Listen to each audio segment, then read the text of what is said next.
এই শীতের মধ্যে বাবুকে নিয়ে এমনিতেই সংসারের কাজবাজ করা অনেক ঝামেলার, তার উপরেও বাবু যদি অসুস্থ হয় তাহলে তো কথাই নেই। আসসালামু আলাইকুম সবাইকে। সামরিনস মম ব্লগ চ্যানেলের পক্ষ থেকে নতুন আরেকটি ব্লগে সবাইকে জানাই আন্তরিক অভিনন্দন। তো এটা বেশ কিছুদিন আগের ব্লগ। বাবু মাঝখানে অনেক অসুস্থ ছিল, যার জন্য আর কি কোনো ভিডিও আপলোড করিনি। অনেক বেশি ঠান্ডা জ্বর এগুলা ছিল, দিনে 3বার করে নেবুলাইজার দেওয়া লাগছিল, আর ওষুধ তো চলছিল।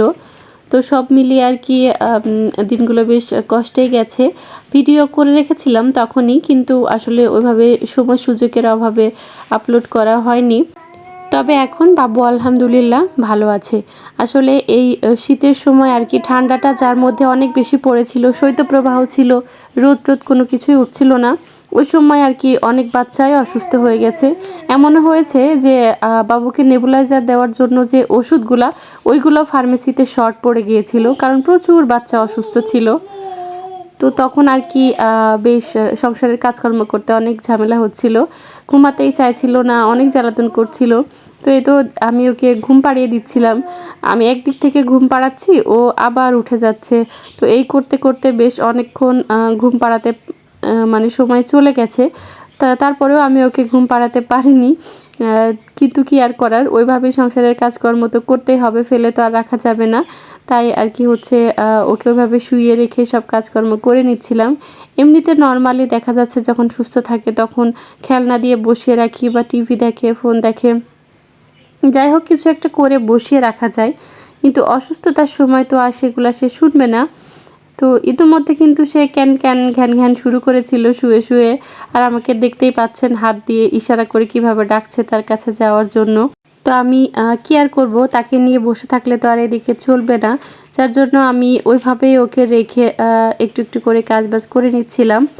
আর মানে হ্যাঁ, ওকে রেখে আমি কাজ করবোটা কিভাবে, ওকে রাখলেই সেই তো উঠে উঠে বসে থাকছে, কোলে নিচ্ছে না দেখে কি একটা মুখের অবস্থা করছে। তো কোলে নিয়ে নিয়ে আর কি কাজবাজগুলো সব করতে হচ্ছিল। আর শীতের কারণে আমি পাখিদেরকেও ঘরের মধ্যে এনে রেখেছি। 8টা বাচ্চা হয়েছিল, তার ভেতরে 4টা বাচ্চা অলরেডি মারাই গেছে। যার জন্য ভাবছি শীতটা না যাওয়া পর্যন্ত ওদেরকে এভাবে ঘরেই রেখে দিব, শীতটা চলে গেলে তখন বাইরে বের করে দিব। ওদেরকে একটু কলমি শাক অনেক দিন দেওয়া হয় না, যার জন্য একটু কলমি শাক দিচ্ছিলাম। এখন আর কি বাবুর পেছনে সব সময় চলে যায়, ওদেরকে সেভাবে আগের মতো টাইম দিতে পারি না।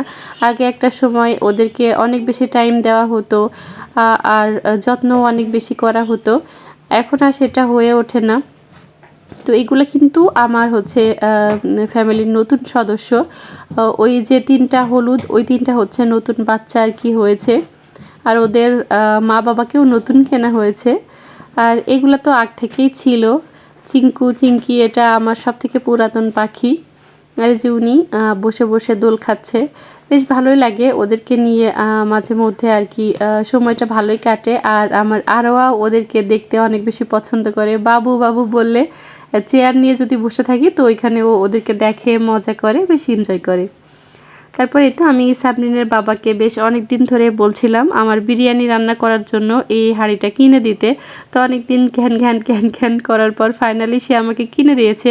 থ্যাংক ইউ সাবরিনের বাবা। যদিও সে এখন আর আমার ভিডিও দেখে না।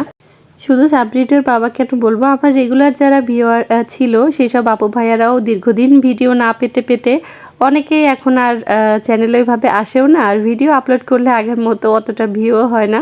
তারপরেও ছেড়ে দিতে মন চায় না, যার জন্য আর কি টুকটাক মাঝে সাঝে একটু একটু হচ্ছে শেয়ার করি। ওই দিন কিন্তু আমি সারাদিন কোনো কিছু রান্না করিনি, যা ছিল হালকা পাতলা ওইভাবেই আর কি হচ্ছে খেয়ে নিয়েছিলাম। এই তো একদম সন্ধ্যাবেলা ভাবলাম নতুন পাত্রে বিরিয়ানিটা দিয়েই আর কি হচ্ছে উদ্বোধন করি, রান্নাটা করি। তো ওই তো হচ্ছে সন্ধ্যাবেলা একদম রান্না করতে এসেছিলাম। বাবুকে কোনো রকম একটু ঘুম পাড়িয়ে রেখে তারপর আসছি। তো নর্মালি চিকেন বিরিয়ানি আমি যেভাবে রান্না করি ওইভাবে আর কি বিরিয়ানিটা শর্টকাটে রান্না করে নিচ্ছিলাম। এখানে পেঁয়াজ বেরেস্তা নিয়েছি, তারপর চিকেন নিয়েছি, এরপর আদা বাটা, রসুন বাটা, জিরা বাটা, মশলা বাটা, মানে যে যে মশলাগুলো আর কি মাংসে লাগে সব কিছু দিয়ে দিয়েছি। তারপর মরিচের গুঁড়া, এরপর সস, তারপর অবশ্যই যেটা বিরিয়ানি রান্নাতে না হলেই নয়, টক দই, আর বিরিয়ানি মশলা, আর গোটা হচ্ছে কাঁচামরিচ দিয়ে, মানে আমি একটু ম্যারিনেট করে রেখেছিলাম। তারপর সামান্য একটু পানি দিয়ে আর কি মাংসটা কষিয়ে এরপর এক্সট্রা করে আর এই মাংসটা রান্নাতে আমি কোনো পানি দিইনি। মুরগিটা এমনিতেই নরম হয় আর সিদ্ধ হতে সময় লাগে না। ওই মাংস থেকে যে পানিটা বের হয়েছে আর সামান্য একটু হচ্ছে মশলা ধোয়ার পানিটা দিয়ে মাংসটা রান্না করে নিয়েছি।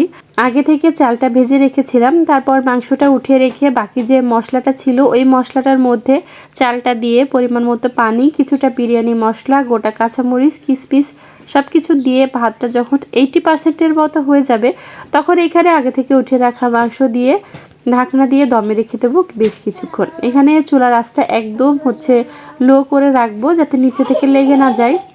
তারপর এই তো হচ্ছে কিছুক্ষণ পর আমি এটা উঠিয়ে এখন উপর থেকে পেঁয়াজ বেরেস্তা আর সেই সাথে কিছুটা পরিমাণ ঘি দিয়ে আরও বেশ কিছুক্ষণ দমে রেখে দেব। রাতের বেলা রান্না বান্না শেষ করে তারপর বাবুকে একটু খাইয়ে নিচ্ছিলাম, যদিও তখন সে খেতে চাইছিল না, কারণ ঠান্ডা লাগলে জ্বর আসলে আমাদের বড়দেরই খেতে ভালো লাগে না, আর সেখানে বাবুদের তো আরোই ভালো লাগবে না। তো আমি একটু ওই দিন কী করেছিলাম, সুজি না সেরেলাক সেটা আর কি ওইভাবে মনে পড়ছে না, ওইটাই খাওয়াচ্ছিলাম।